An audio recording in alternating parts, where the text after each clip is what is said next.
Laki kotuka laki kotuka madida wamicha moticha mucha koti jedhe si barbada na dhagayi jedhe si gaafata mucha koti jedhe si barbada na dhagayi jedhe si gaafata.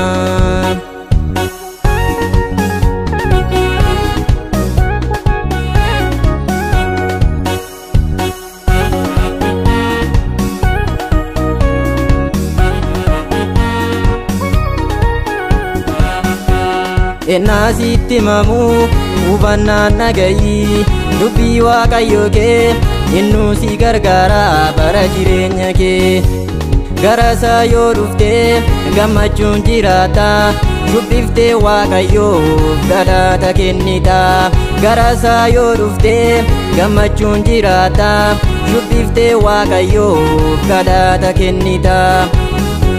Laki kotuka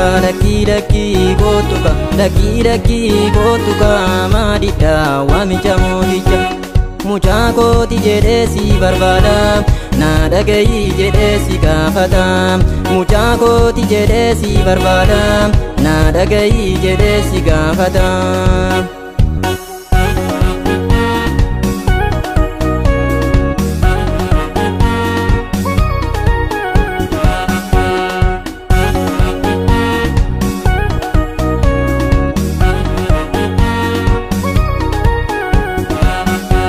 Waaqayyo gooftaan kee kan inni si fuudhee garbummaa diina kee keessaa si baafatee kanaaf gammadiitii fuula koo jiraadhu jedheetu si waamee Waaqayyo gooftaanu kanaaf gammadiitii fuula koo jiraadhu jedheetu si waamee Waaqayyo gooftaanu. Laki kotuka laki kotuka madida wamicha moticha mucha koti jedhe si barbada na dhagayi jedhe si gaafata mucha koti jedhe si barbada na dhagayi jedhe si gaafata.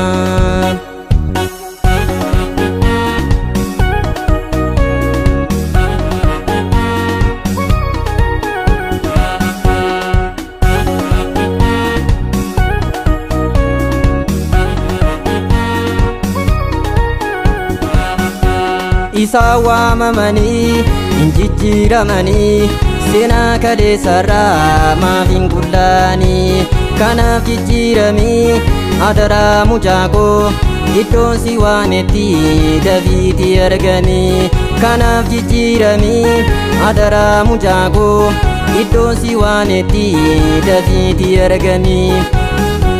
Laki kotuka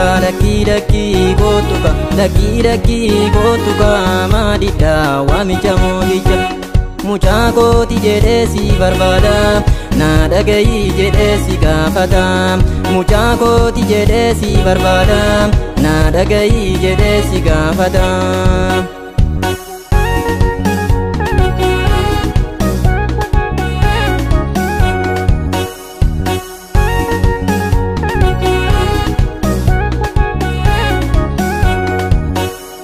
Seenaan kee kaleessa akka kanaa miti yaada kee hundumaa garkootti deebisi iddoo nan si waamee nama leetiin beektu uumama kee kaasee akeekan si qabu iddoo nan si waamee nama leetiin beektu uumama kee kaasee akeekan si qabu. Laki kotuka laki kotuka madida wamicha moticha mucha koti jedhe si barbada na dhagayi jedhe si gaafata mucha koti jedhe si barbada na dhagayi jedhe si gaafata.